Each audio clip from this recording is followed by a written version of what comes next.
Ale kumanga motema moto yaya.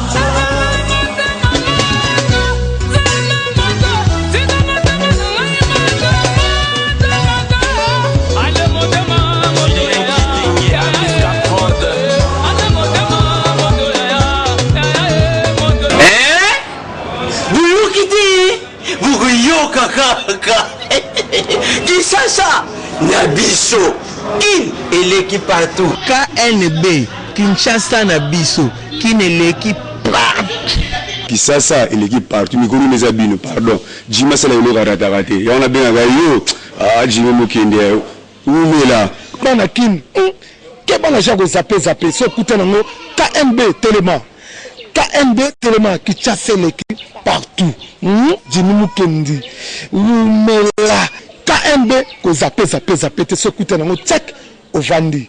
À travers la flamme par la com, devenant fort. Mbote bakinois peut bien venir à numéro ya sika ya magazine lobela kabino ba réalité à Kinshasa KNB.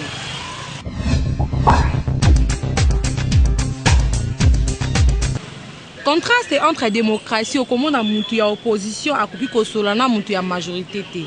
Boka ndenge bakinois balo.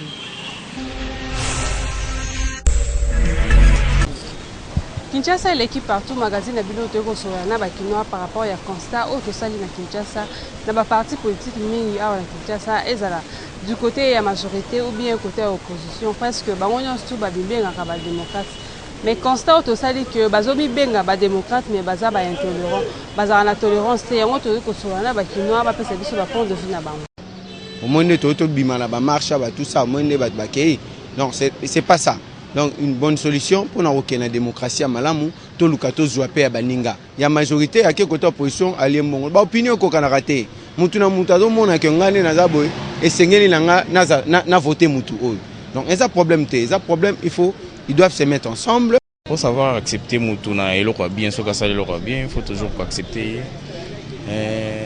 Il y a un défaut pas ba politicien na biso. La politicien na biso basalaka mingi baevraka mingi pona ba intérêt personnel yango na moni po mutu mususu ndalima adversaire nae eza moi passi parce que azo evre bango ne so evre mingi pona ba intérêt personnel bon pona intérêt na biso wa peuple je ne sais pas nous sommes nzambe repesa un jour opposé ba politicien mo ba evre pona intérêt à peuple mais pour le moment ba intérêt est un peu égoïste yango esala ndonga ki bandi manate de part et d'autre. En fait, nous sommes en politique pas na biso. Surtout, nous avons tiré expérience depuis 90 Tilelo. Depuis Mobutu a Salaka déclaration, il y a libéralisé la partie politique, donc démocratie, tout ça. Et Kobandawana Tilelo et le Komoko est Tambolaka T. Pourquoi? Tout simplement parce que les politiciens de la République démocratique du Congo, de gauche, de droite, tous sont médiocres. Ce qui c'est juste pour n'avoir intérêt personnel, na libota na yé. Une fois à commis dans mon panzi wana ya pouvoir à changer maloba. Opposition c'est juste par rapport à que lingi yope ozala na messa voilà comme on dit tout ce qu'il faut de bruit, ils cherchent à se rapprocher de la table où on partage les gâteaux. Et une fois sur cette table là ici kabola gâteau osani no kangi munoko bakino ba pesi ba point de vue na bango alors eza lango vraiment culture na biso te ba congolais to mi benga ba démocrate pe ba mususu ba ki baza ba démocrate mais en réalité ba acte au bango ba posaka eza vraiment ba acte moko mutu aza na démocratie a ko poser te mais tout le monde ango ailleurs na ba mboka mususu pe ba politicien mususu ya libanda au moins aza na démocrate mais alobi que a voter mutu aza républicain parce que seulement a poser ki ba acte moko ezali juste pe bien donc wana bezali signe to pe eza ba acte o mutu azali ko benga démocratie ko sala alors biso pe awana Kinshasa et pas ba politicien na biso en tout cas to ça l'effort to fournir ba forme makasi pour la démocratie wana pe to vivre yango Kinshasa et l'équipe partout.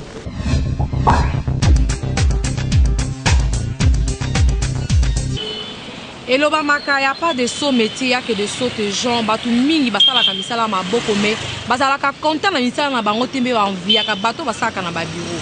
Yango bakino mingi balobe. Kinde bosili fota, pour vivre au lukaka. Débrouillez-vous pour vivre. Article 15, maman. Débrouillez-vous pour vivre au lukaka. Débrouillez-vous pour vivre.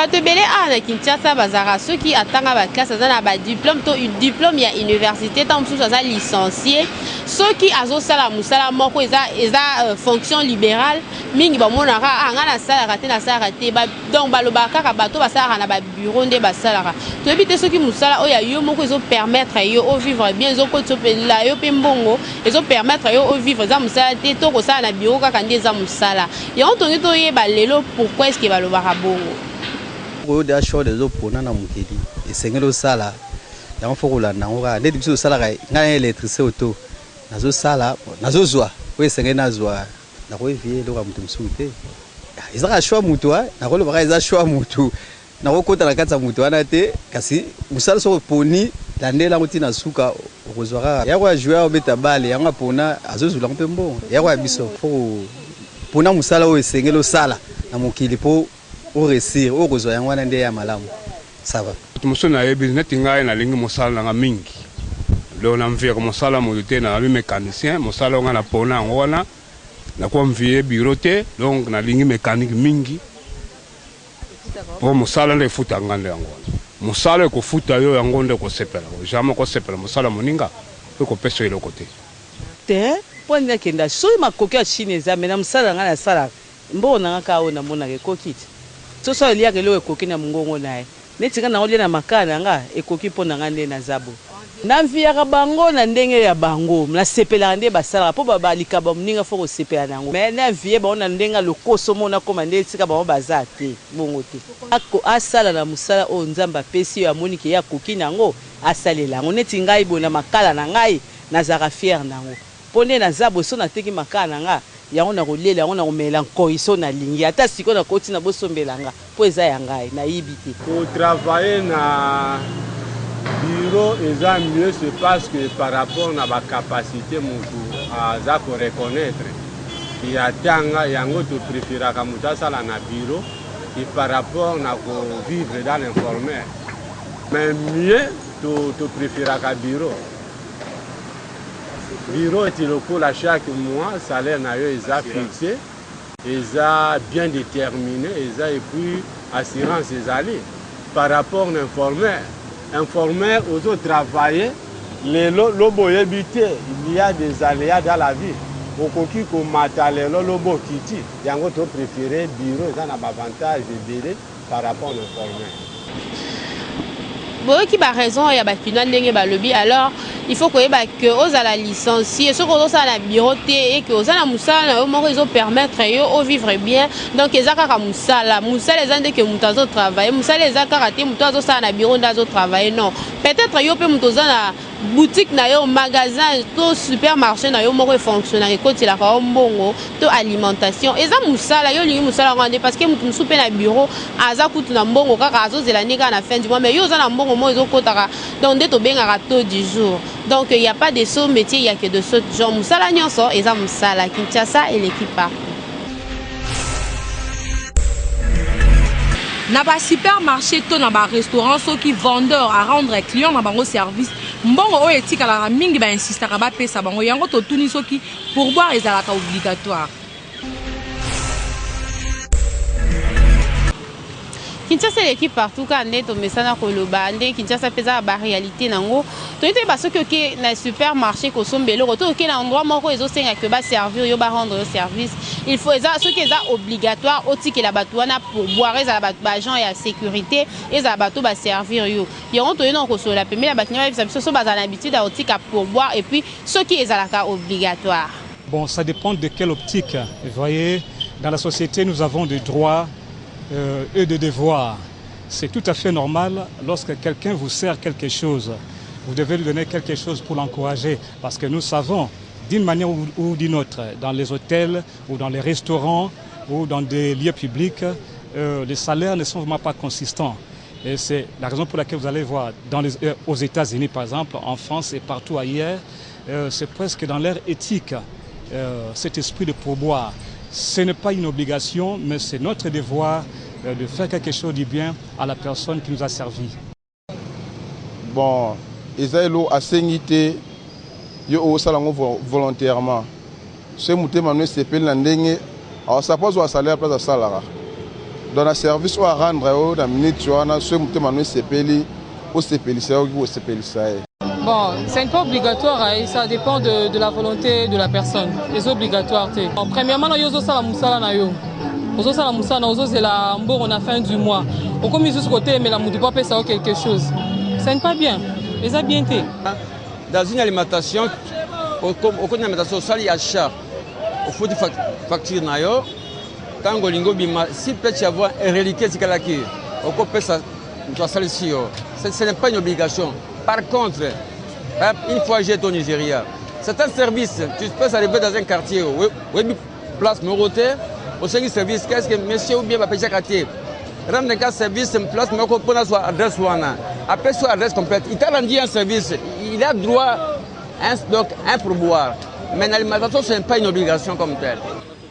Bon, tu as une réaction, il y a qui n'ont pas mort. Alors, il m'a dit que ceux qui ont quelque part dans la boutique, tout sont beloko.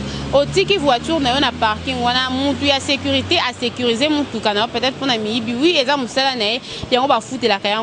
Mais il peut par gentillesse parce qu'il y a tout le monde qui sont tout qui est bel à cause de la distraite à Koiba. Mettons à protéger le renom par gentillesse, le côté qu'elle est pour boire au cabellier et pour aider. N'est-ce pas la endroit surtout qui est dans un restaurant là-bas parce que n'a pas pays nous sous coup ba senga rango net na restaurant que il faut que la service tout monde servir pour boire donc ils ont kaka par gentillesse mais pour raisonner ba toi na mingi bazela kaka salaire na fin du mois ba pour boire on les a so ba pesi ata pas 10 personnes les arabiens ba se retrouvera mais ça na loko est obligatoire tes kaka gentillesse ko kanisa pe muntu oyo à servir yo Kinshasa et l'équipe partout.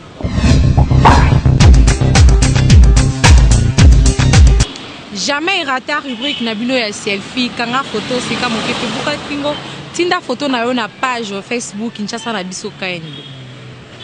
Kanga photo. To sika moke. Buka kingo. Écoutez. Alpha selfie. Écoutez. Kanga photo. To sika moke. Buka kingo. Écoutez. Alpha selfie. Écoutez. Kanga photo. To sika moke. Buka kingo. Écoutez. Alpha selfie. Écoutez. Kanga photo. To sika moke. Buka kingo. Écoutez.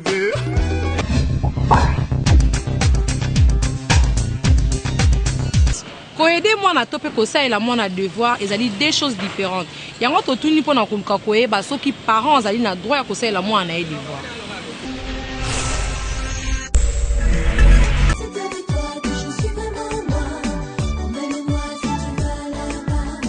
Kinshasa et l'équipe partout, le lot magazine a bino to ko sur le sous na bakinois par rapport à constat auto ça les pas ba parents mingi ba comment ceux qui moi na lié devoir.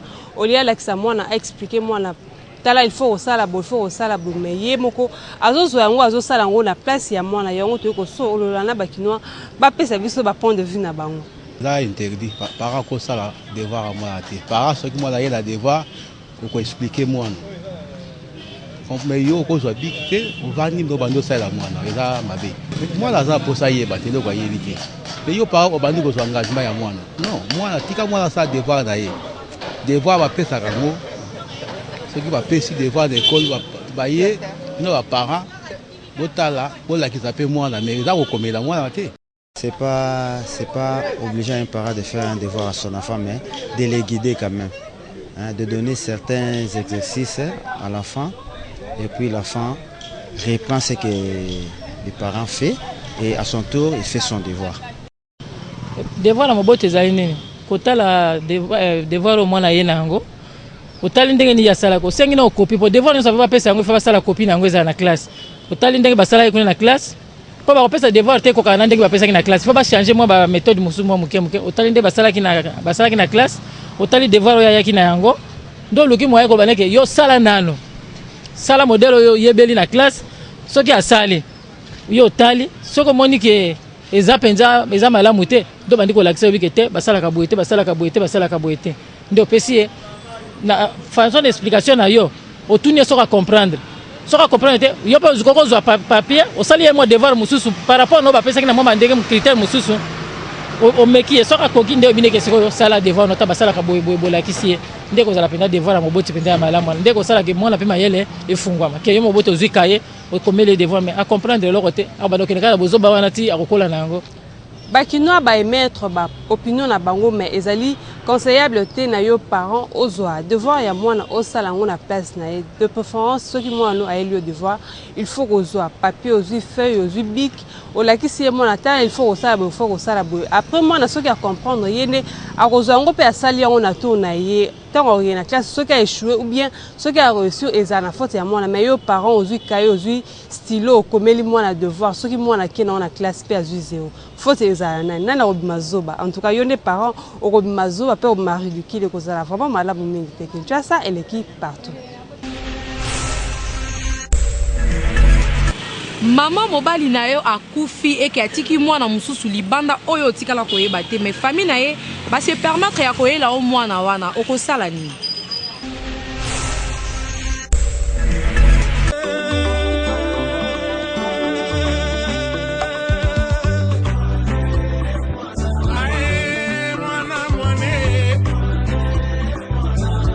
Magazine na bino eza na commune Gombe pona kosola na ba maman ba meka un peu ko ebisa biso soki mobali na ye akufi et que famille ya mobali ba elio bana oyo abota libanda pe otikala ko yeba bango te est-ce que okozwa bana wana to okorejeter bango boyo ka ndenge ba maman balobi na micro ya KNB na banga te azando ki nini na kozwa ika na bokola ye soka le matembe ngapi na olia matembe soka la linzala ngapi na la linzala o baboya batika boya po mwana wana akosunga ye loko abane pe bakosunga ye mwana pa kosunga ye baza makila moko na mwana ngana ko bokola ye pe ndenge na so bokola bana na ngai peut-être que ye un jour pe akosunga nga ndenge bana nga bakosunga ngai po eza makila mobali nga do jamais na boa kisamo azaka mwana na ngai na ko bokola ye très bien na ko banga ba risque te parce que yo mama pose la na vie de prière il faut la na vie de prière o me makape mwana na prière nzambe pa kosunga kosa ile grâce ata zaki na misana mabe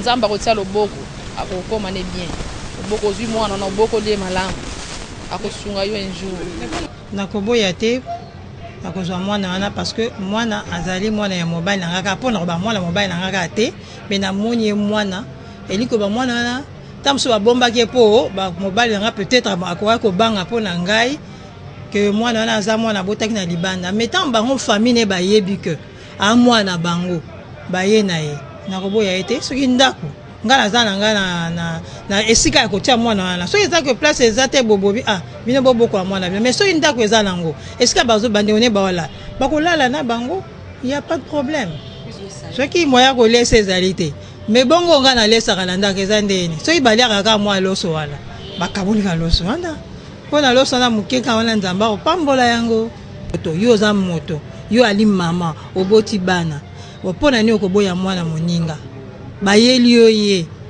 babengani yo pete na ndako batiki yo na bana na yo ovai na ndako mpona nini soki okoboya mwana wana ndima ye aza elongo na bandeko na ye toyoki ndenge bamama balobi na mikro ya KNB bango nyonso balobi ke bakoyamba bango mpo baza bana oyo mowe ya tiki Kinshasa eleki partout.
réseau Asbel a une vision. La vision, c'est de promouvoir l'efficacité dans le travail des spécialistes de la communication, notre manière de contribuer à l'évolution tant scientifique et pratique des métiers de la communication en République démocratique du Congo.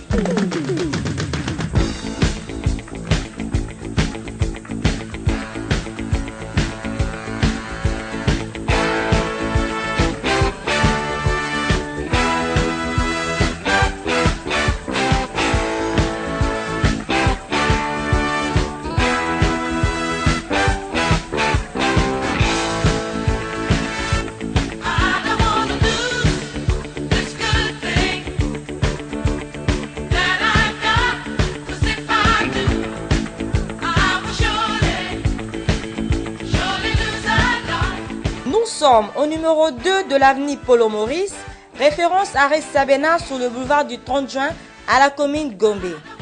Inscrivez-vous en appelant au 099 11 99 100. À travers la flamme par la com, devenons forts.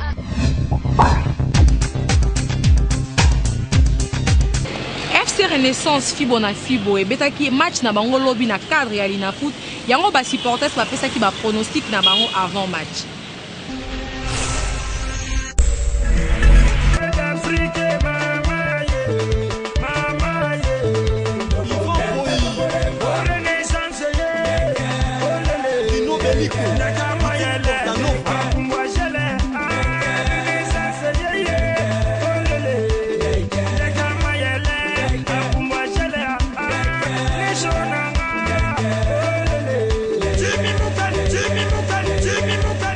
Kinshasa et l'équipe partout FC Renaissance bazali ko beta match nango ya liboso lelo na Rogelu yango to ko sola na ba supporters ya FC Renaissance ba pesa biso ba impression na ba on peut ba pesa biso ba koti cours de grand est-ce que ba kokoka to pe ba kokoka te be ka ba ndenge ba lobi plaisir za makasi parce que to longwe na championnat to zaki ba ndobe nga championnat ba ya mikie to na championnat bon ba loba ya mikolo to ba nyango lelo bisonné to fond le polo bezaki on lever les rideaux mais lelo bisonné to bana Lina Foot on a vraiment et na bi Roger Loza équipe moro ya expérience et un match moro ya négligé un match à makasi mais tant que biso ba supporter et puis to linga équipe na biso to na victoire waza no bana bango Roger le ba zo ya bango bo batata bango ba ya biso sentiment trop ne to beta Lina Foot c'est sentiment trop donc mingo le zate o da pronostic ngambo na beke le to gagner 3 le match est à 3-0 de on a sambaté. To bangate to à l'aise. Le côté to nyata bango. To nyata bango ne se va vite tout nyosa to sangsa bango de Renaissance to sangsa mo dans film. Régional zana a évidemment Renaissance très bien. Donc na système de général muki Renaissance soya na contre pété. Donc to kanga système de général bango dans film. Championnat bandi. Donc, si tu as Lina Foot, tu as une équipe tu as une équipe morote. Premier match, tu as un Rangelu, tu as 3. Pour Rangelu, 3, tu as une équipe. Tu as une équipe. C'est du poison, comme c'est du caca, c'est du boum, boum, boum, boum. Boye qui wana ba supporter ici FC Renaissance nenge ba réagir na micro ya KNB en tout cas ba pesi ba impression na bango mais biso to allez juste ko souhaiter ka bonne chance na tous les deux équipes aux ali ko beta lelo FC Renaissance contre Rogelu Kinshasa et l'équipe partout. Bolanda ambiance oyo eleka ki après match.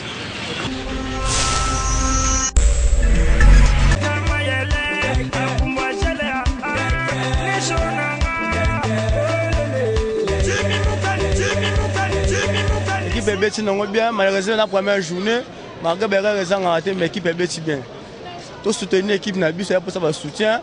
Prochain match, tu regardes, tu rebondis pour tomber ta championnat bien. Championnat bien, joueur bien, Bazali, Missou n'a pas cité. Tu vas rebeta, équipe est vimba, tu rebeta ta championnat bien. Vraiment, moi, les gens ont assez. Malgré tout ça, occasion à bi, tu sais dans la coach, animation fait ça léger. Le là, malgré tout petit D6. Mais l'équipe adverse va chercher toujours dans le milieu de terrain, va dominer ce milieu de terrain. Place où on a coach à revoir non. Avant une immense à nager. Tu mener mais na terrain sur banaté, tu sais banaté, tu sais dans la 3 va chercher l'équipe adverse. Il faut le coach à place on a la musala bien, ton équipe est bien. Un mi-temps na CP là on m'a cassé. Premier mi-temps tu bandit bien. Deuxième mi-temps vraiment changement entraîneur vraiment pour Nangaï. Ta Renaissance na satisfait. Renaissance Azali na aujourd'hui de 3 points. Dans une opération 3 points, Renaissance une opération 3 points. Toi na réseau 3 points. Tozobeta biso Renaissance na Nzambi. Biso tozana mutute. Tozobeta ka Renaissance na Nzambi. Actualité Facebook est dominée mokolo ya lelo bolanda.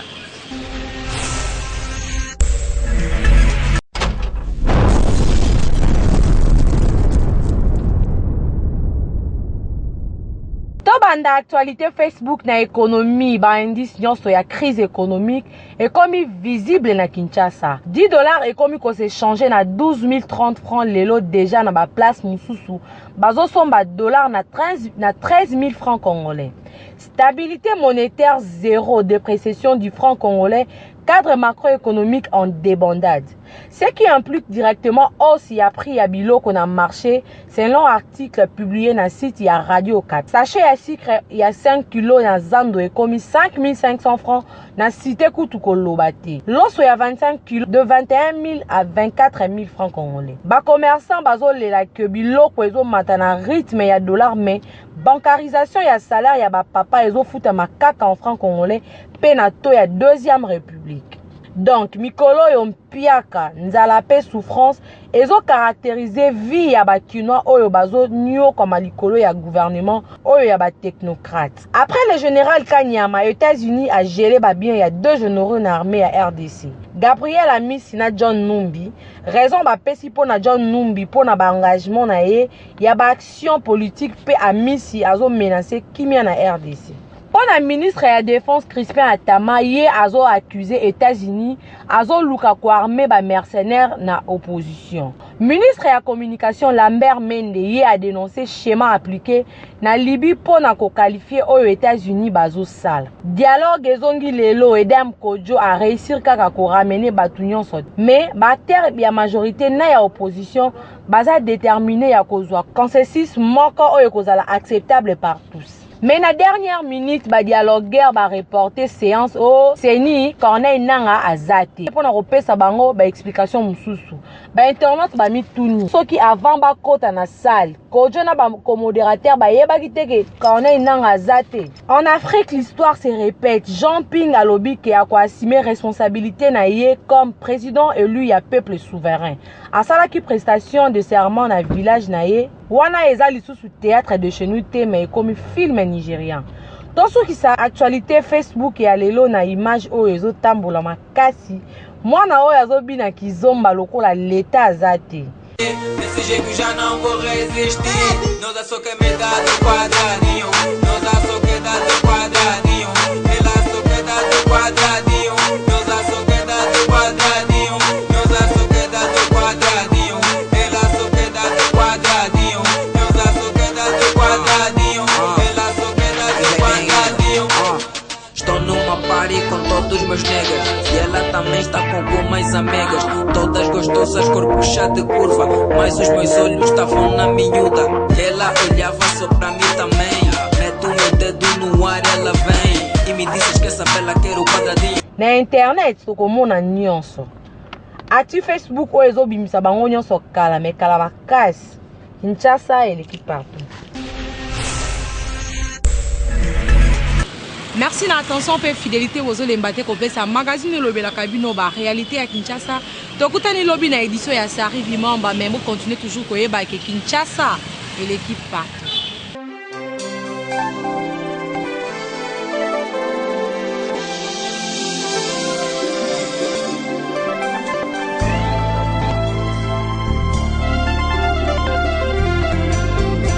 À travers la flamme par la com, devenons forts.